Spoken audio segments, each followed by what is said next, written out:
Maar het is nu de hoogste tijd voor de first speaker, and that's Natalia Mylonaki. I hope I pronounced it well. And the floor is all yours for the upcoming 20 minutes. There you go.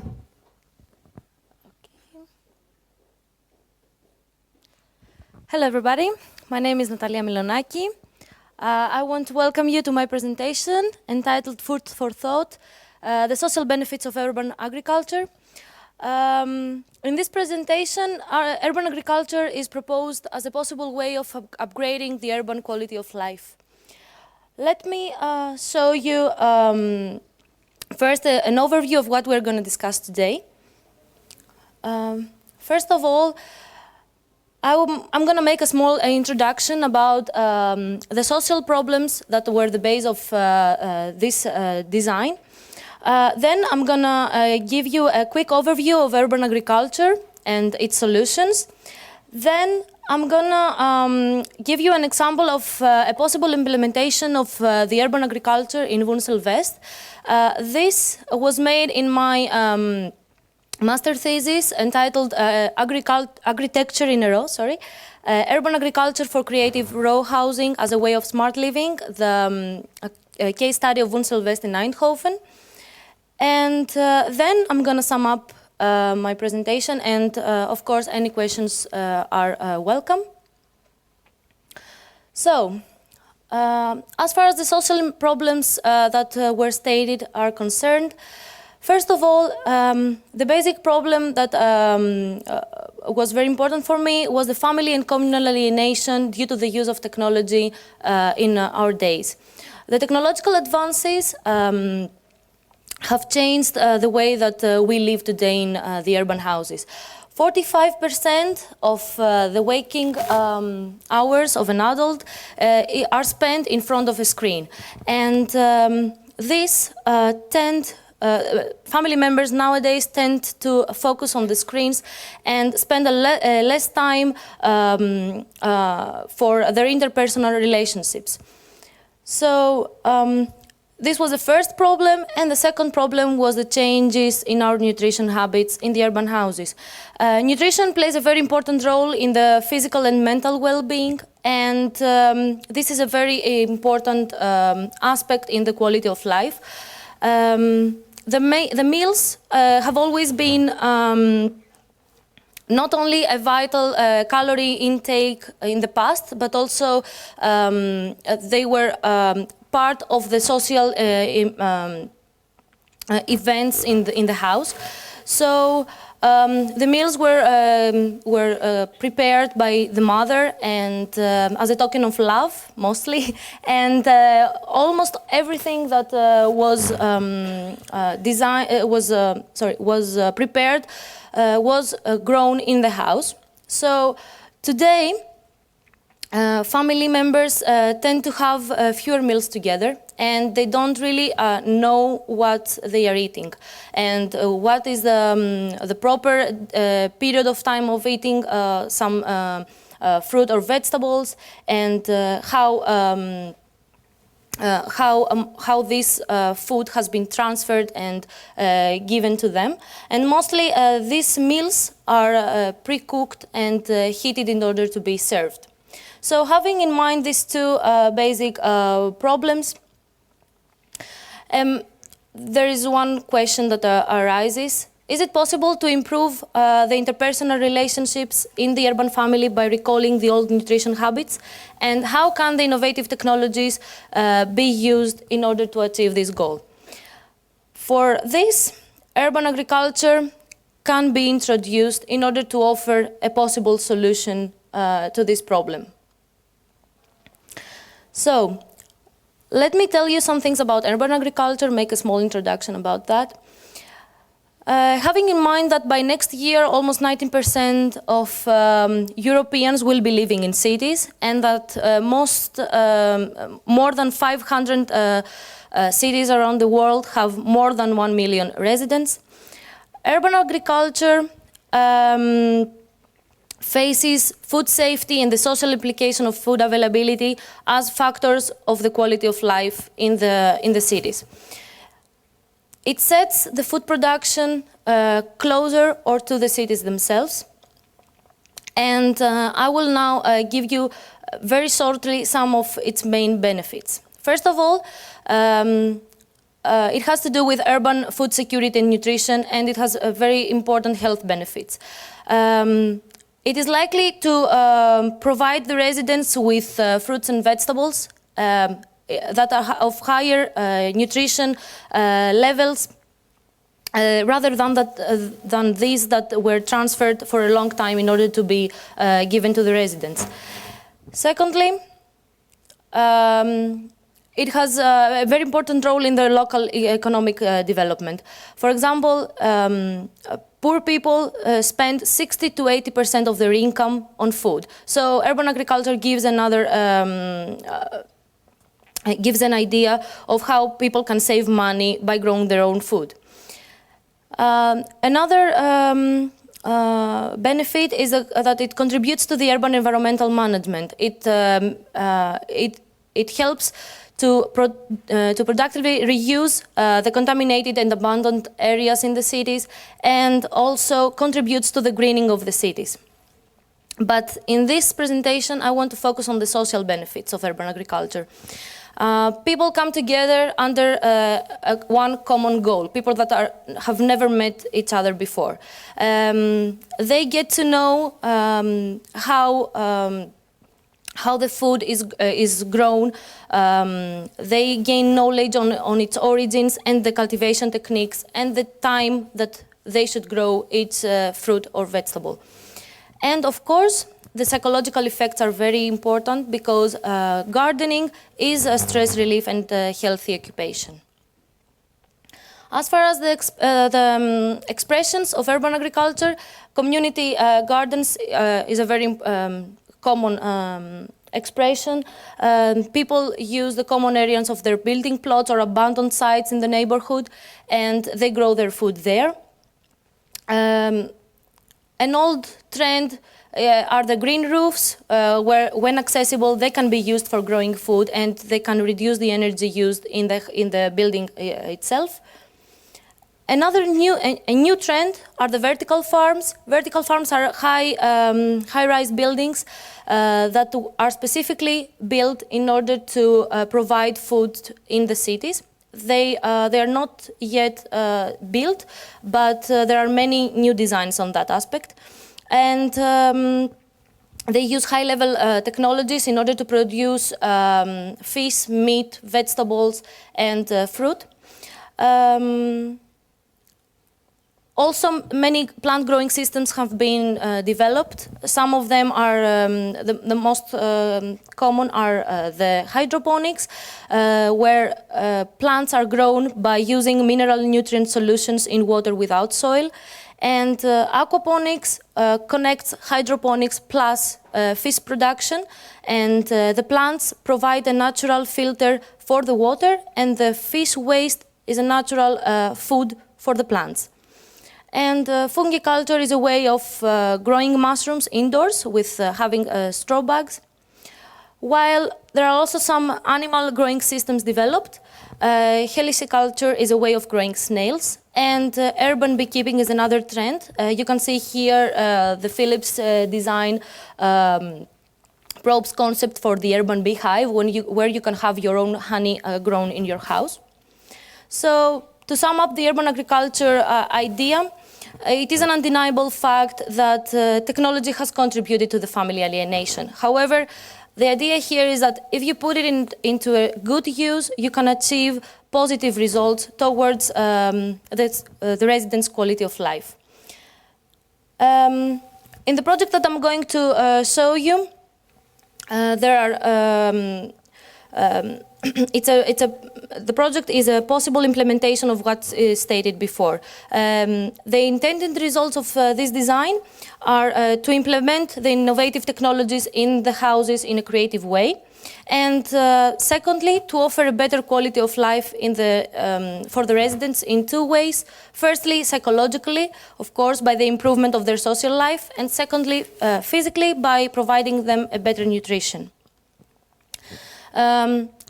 Here, in this project, the urban agricultural movement is used primarily on the grounds of its social values.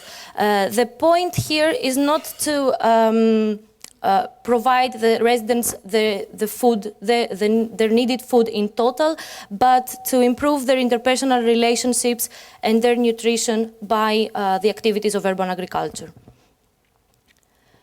So you may all know the area of Woensel West, of course. It's in the north of Eindhoven. The basic problem, it has very serious social problems that the municipality are trying to deal with them. And however, it is well known for the bonds of its community. There are many events, workshops, and communal activities that are organized for the residents, and in order to get to know them, get to know each other better.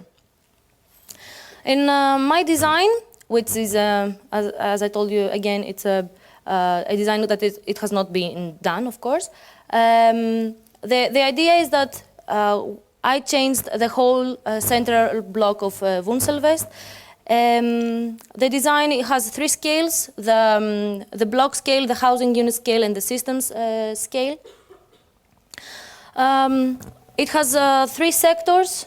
The private sector that you can see here refers to the 2 to 5 people that live in the houses of the private course. The collective sector that you see in the middle refers to about 100 people that live in those houses. And the public sector, that is this string that goes inside, that refers to the whole area and also some visitors from other parts of the city. Before going on, I have to make clear here that the agricultural activities on this project do not burden their users financially, but the target is to have a self-sufficient and sustainable production. So all these 3 scales that I told you before are equipped with a system that is called the battery. I called it the battery because its designs are based on the principles of a real battery. They produce and they save the energy in order to give it later to the systems of urban agriculture by the time and the way that is needed. In order to achieve this self-sufficiency, the project employs rainwater harvesting, aquaponics, wastewater treatment, waste composting, and solar panels. Oh, sorry. Oh, here it is. Okay. Here you can see the public road, which forms a route through the block and brings the visitors closer to the movement of urban agriculture. It starts with the educational center and the allotment gardens. The visitors gradually step up, and these are the 4 greenhouses, the collective greenhouses. They can step up the ramp, and they end in the center, which is in plus 3 meters. So they are higher than the gardens, and is the place where the open market is stored.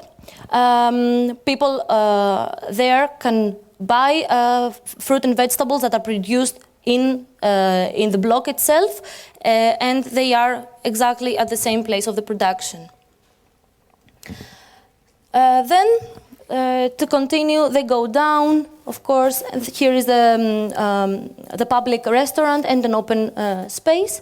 This was the public area, while the collective sector is placed in -1. These are all gardens that can be used by the people that live in the houses on the north and the south. It consists of greenhouses, storage rooms, gathering points, gardens, and water tanks. And the biggest part, the closed part of the collective sector, are the greenhouses here that are stored under, placed under the public part. Here you can see a view from the collective area, where you can see the 2 big greenhouses where trees that cannot survive outside in the Netherlands are grown. Also the collective aquaponic systems, and also some gathering points and other gardens. As far as the housing is concerned, the eating and leisure area give the main access to fresh food and support the family bonding that I told you before. They are placed in -1, so in the level of the collective gardens. And the relaxation area is split into 2 parts, into 0 plus into the second floor, where it's the complete, you can reach the complete privacy, and the sleeping areas are placed on the first floor. Here is the battery of the house that consists of the plant room, the systems pipes, the sanitary areas, the atrium, and the private greenhouse. I will go quickly through the types. The first type is placed to the north. Both types, type A and type B, share the same aspect, but they, according to their orientation, the design is different. Here you can see the ground level and the -1 level. The greenhouse is placed towards the collective garden. You can see it also here. And one basic part is the cut and teeth structure that you can see in plan here and in elevation here. I will give you a detail in a while. On the second floor, the sleeping areas are placed, while on the last floor, on the second floor, people can relax. They have the roof garden and the water tank, and of course the solar panels are also placed. The B type, it's almost the same, while it has another orientation. The design is different because of the orientation, so the greenhouse also faces the south. And for the systems, you can see all the systems, how they are placed in the public and in the collective area, and both of them, all of them are supplementary and interconnected, so all systems of the block connect to each other and give the energy where it's needed. The same things happens also in the house. You can see a 3D section of the house here. For example, the rainwater is collected and it's given for irrigation purposes in the house, and the solar panels are giving the energy in order all the systems to work. Here is a small a detail of the cut and teeth structure that I told you before. It's a way of having your plants, well, the design is based on the aquaponics principles, and it's a way of having your plants in your own house, and the pipes are connected to the battery, where they get the system gets the nutrients from the fish and also the water. So, to sum up, that's all. No. Gardening is cheaper than therapy, and you get tomatoes. It's a very nice way of spend your free time, get to know each other better. It's like having a puppy at home. You have to raise your green stuff in order to eat. You eat the tomatoes during summer, and not during December, which is not normal. You have your watermelons also in summer, and your lettuce in December. You have the proper things in the proper time. You know what you're eating. You get to know your family better. You spend time with your friends, and of course, in a collective way, you know your neighbor who is living next to you, and of course. This can contribute to the healthy way of living that I have told you in the beginning. So, thank you very much, and I think that questions. Please stick with us. Yeah, thank you very much.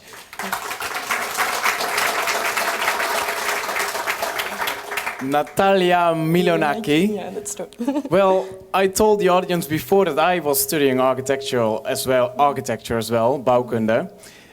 So then I was asked to host this event about food, and I thought, oh, this is going to be a lot of reading for me. But then I saw your name and the things that you're doing, like being an architect, and I thought, what is this woman doing with the topic of food? So you gave a very bright presentation, and even though you don't speak Dutch, you do speak my language, so especially the sections, perfect. So well, excellent. Thank But you. maybe to be totally clear, what brought you as being an architect to the topic of food? Well, okay. So the idea is that I'm always thinking of the social part of architecture, because I think that buildings are built in order for people to live in. So there must be a meaning and a reason for someone to live in your building. So I had these first ideas about nutrition and about the family alienation that I see also in my house, and it's really bad. So I thought, that's a social problem that I can solve. And how can I solve it? By using these techniques and by designing something that can be implemented in an area that has social problems. And it can be a really strong social core for Woensel West, an idea like that where people, there are living 79 different ethnicities in Woensel West. So I think that it would be a great canvas of people to work together in order to grow their food and to get to know each other better. So And that there in the garden, that's the place where they get to know each other and get into a conversation and of start course. respecting While each working other. and well, of course, I have done a big background studies about the communal gardens and all that, but I couldn't, of course, tell you everything here. So collective gardens are really a way of people getting to know each other better. They work also in other cities. For example, London has over 1,000 collective gardens. So there are ways of implementing this thing in the urban tissue in today's life. Yeah. And it gets people away from the screens. 44% of the waking hours, you said. Yeah, it was a really big percentage, and I also see that. I mean, I'm eating and I'm staring at the screen, and it's really bad because now you're surrounded by screens. Yeah. Yeah, that's true. So maybe we ask the audience to get away from the screens a little bit. Hebben jullie vragen? Are there any questions regarding this presentation? Wil je iets weten? Is iets onduidelijk? Wat valt je op? En dan kom ik naar je toe, want dan kunnen de mensen online het geluid ook horen. Dan geef ik je de microfoon. Ik weet niet of ik dan de enige ben die dat gemist heeft, maar wordt dit ook uitgevoerd? Of is dit gewoon een plan? Is this just your plan, or is this being executed? Is this No. really... As I told you before, it was part of the design of my master thesis. Yeah, it's not been executed. It's just an image and my vision of urban architecture. Yeah. No? Because this is really good, right? There's no one, waiting for a concept like this, because I think it's really good. Oh, hi. Again. Dat moet je niet zeggen. Dan kan ik het dan niet. Well, that was my first question. You already answered that. If it's... dat kan ik echt niet. Oh yeah, it's a great concept. And is there no one else who wants to, help you and execute it? Well, because this is really good, I think. Well, it was done in the aspect of TUE. So it is an educational project. There are millions of educational projects that are running in TUE now. Mm-hmm. So, well, I would be really, really, really happy if this can be executed, of course. But I think that I'm trying to promote these ideas. Well, it doesn't need to be this design exactly, but it's my vision of how we can live in cities. And I would like to give it forward. So that's why I'm here today. Have you been to Garden Mania yet? To where? Garden Mania? No. No? Oh, you should go there. No. You should really go there. Where is Garden Mania? At Stripe here, Stripe S. And it's a really cool concept, and they did it with just really big bags of earth, and they're making it really easy for people to have urban gardening everywhere. So you don't have, you don't need a garden. Like you said, you have the vertical gardening, but you also have the bags that you can just drop wherever, you know, and you can just have your own veggies. Oh, so it's a community now. So it's online. You should really look it up. Garden Mania is really cool. I will. Definitely. Okay, thank you very much. Yeah. I didn't know that. Dankjewel voor de vraag. Kijk of deze werkt. Meneer de technicus, dan pak ik toch deze weer eventjes. Misschien is dat een vraag aan het publiek. Zijn er al mensen die al bezig zijn met stadslandbouw, agriculture? Zijn er al mensen die hun eigen stadstuin hebben op het dak? Of wilt u daar iets over vertellen? Deelt u die? Of is die helemaal van u zelf? Mag ik daarna vragen? Wat vindt u van dit verhaal? Wilt u iets delen? Nee, ik ben een van de vrijwilligers van Garden Mania. Maar er zijn inmiddels 20, 30 stadslandbouwinitiatieven in Eindhoven. 3 weken geleden is ook het platform Stadslandbouw Eindhoven opgericht. Maybe I should say this in English. 3 weeks ago, we started the platform Urban Agriculture Eindhoven. And I invite you to join us. Of course, I will. There's a lot happening. I'm trying to get the fungi culture that you were talking about off the ground. Also already had a short discussion with the Social Housing Corporation, Trudeau, about that. There's Garden Mania. Well, there's also a site where you can see a lot of them. Personally, I would love to see your plan happen, but we need to get the minds of people. Yeah, I know. Deciding over well, money I know that ready it's for that. I know that it's this design is a bit utopian. I know that it cannot be really implemented in the area in exactly the same way, but it was an educational project, so I understand. I had no limits. So I really wanted to put all my ideas in. So of course, in a real implementation, things will get a little bit different, but I hope that the idea can stay the same.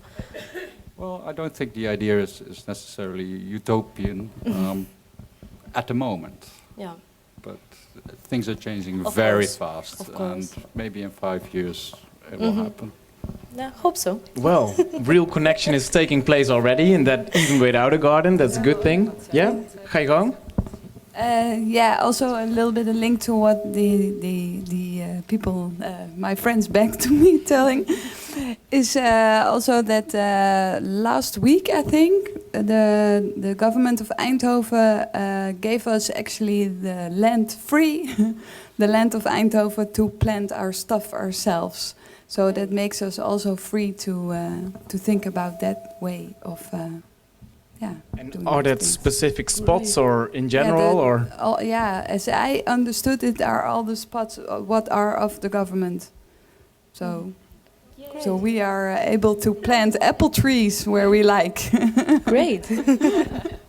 Sounds like a nice workshop. Great. We can It's not maybe do that utopian. next. No, yeah.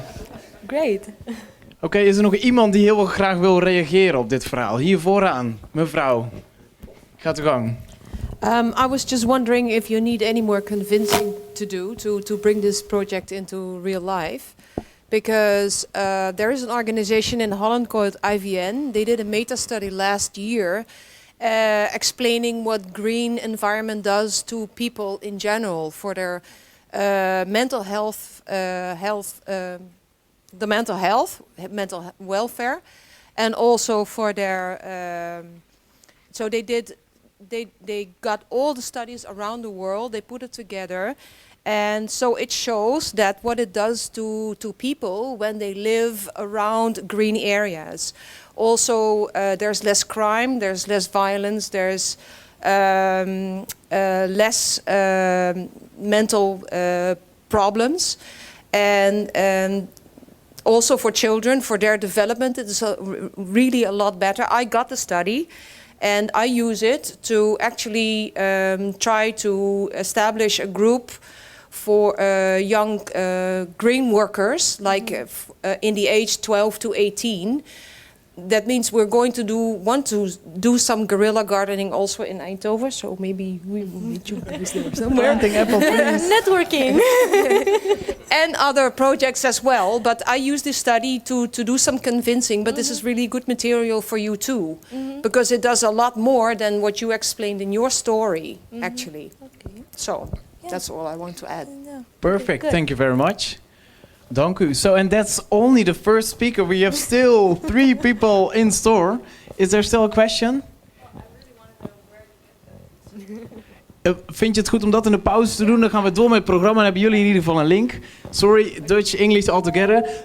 In een notendop, just 1 minute and then I'll give a resume. In een notendop laat Natali zien wat je allemaal kunt doen met de studie bouwkunde. Dat je bij gebouwen en beton kunt beginnen. You can start with buildings and concrete, but you can end up with awesome people. And you can go planting apple trees if you like. En ik denk dat het ook heel goed is om op zo'n thema als voeding zoveel verschillende mensen bij elkaar te zetten en anders denken, omdat daar allerlei verschillende invalshoeken zijn die elkaar juist weten te versterken. Dus ik ben heel erg benieuwd naar wat de volgende spreker gaat zeggen. Dankjewel, Natalia.